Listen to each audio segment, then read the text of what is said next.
আমার আজকের রেসিপি জলপাইয়ের আচার। বর্তমান সময়ে এটা খুব ট্রেন্ডিংয়ে চলছে।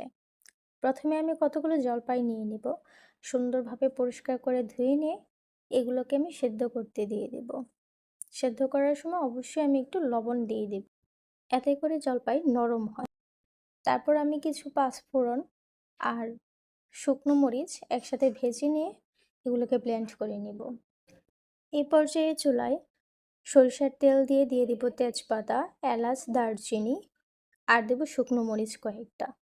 তারপর কিছু পাঁচফোড়ন দিয়ে দেব কেটে রাখা রসুনের কুচিগুলো। যখন দেখব রসুনের কুচিগুলো ভাজা হয়ে গেছে, তখন দিয়ে দেব সেদ্ধ করে রাখা জলপাইগুলো। বলে রাখি, রসুনের কুচি দেওয়া ম্যান্ডেটরি না, তবে যেহেতু আমি একটু তেল তেল আচার করতে চাচ্ছি, যেটা ভর্তা কিংবা ভাত খিচুড়ির সাথে খাওয়া যায়, এই জন্য আমি দিয়ে দিলাম। এখন দিয়ে দিব লবণ, অল্প একটু হলুদ, অল্প একটু মরিচের গুঁড়ো দিয়ে সুন্দর করে মিক্স করে নিব। নিয়ে কিছুক্ষণ আমি এটাকে রান্না করে নিব। তারপর এতে একটু বিট লবণ দিয়ে আমি কিছুক্ষণের জন্য ঢেকে রাখবো।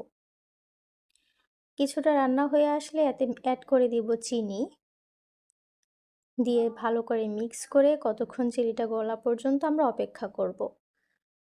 চিনিটা কিন্তু ভালো মতো গলা হয়ে আসছে প্রায়।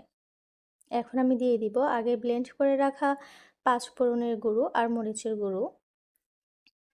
কিছুক্ষণ রান্নার পরে আমি দিয়ে দিব এতে ভিনেগার, যেটা আমার আচার দীর্ঘদিন পর্যন্ত ভালো রাখবে, রোদ দেওয়া ছাড়াই।